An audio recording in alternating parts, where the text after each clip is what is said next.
Hallo iedereen, welkom bij deze nieuwe unbox video. En vandaag, ik ga even mijn hondje buiten laten. Oké, ik ben weer terug en ja, mijn hondje die komt maar niet buiten. Oké, we gaan beginnen met de unbox video. Dag lady. Oké, wat ik ga unboxen is dit. Wacht. Oh jee. Ja, het staat hier een fidget cube.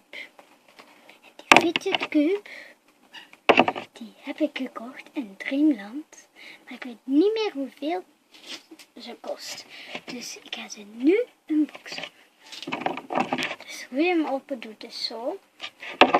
Dan heb je dit. Dan pak je die er gewoon af. Dan heb je dit.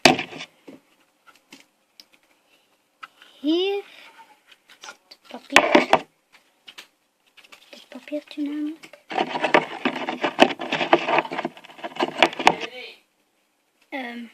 Mensen allemaal. En kinderen. Dit is een papiertje wat er dan in zit. Dan kun je er gewoon uit halen. Kijk maar, het is gewoon een pakje. En dan steek je dat er gewoon in. Voilà. En dan kun je met deze gaatjes gewoon dit er terug in steken. En dan kun je deze er gewoon terug op zetten. Maar dat is niet zo gemakkelijk, want als het dan valt, is dat misschien kapot. Want dan valt dat uit elkaar. De fidget cube heb ik al 1 keer laten vallen. En is nog niet uit elkaar gevallen. Het doosje misschien wel. Maar als je hem koopt en je wilt hem open doen, is het wel heel moeilijk. Dus oké, we gaan nu beginnen met de... Ik ga nu laten zien hoe de fidget cube werkt. Dus je hebt hier een draaischijfje. En je kunt daar gewoon aan draaien.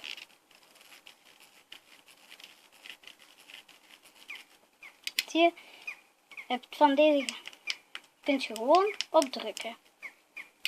Hier heb je ja gewoon van die dingetjes waar je ook aan kan draaien. En hier heb je een balletje. Precies een knikkerballetje. Dus kun je zo aan draaien. En hier heb je een lichtknop, als je wel kan zeggen. En dan doe je zo. En hier heb je ook nog iets en dat draait ook. Maar niet zo gemakkelijk als deze draaischijf. En hier heb je gewoon om je duim op te doen.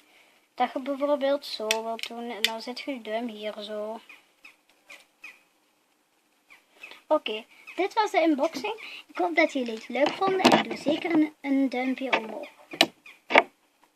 Ik zet de deksel er zo op, want anders zou ik hem wel eens kunnen kwijtgeraken of er zou wel eens iets kapot kunnen gaan en dan valt het misschien in het doosje. Dus doe een duimpje omhoog en abonneer op mijn kanaal hier zo.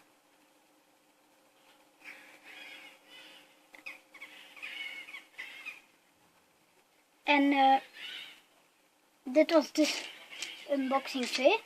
En als je unboxing 1 nog niet gezien hebt, kijk dan zeker naar de vorige video. Dag! Tot de volgende video. Maar dat gaat al een beetje langer duren, denk ik. Dus dag!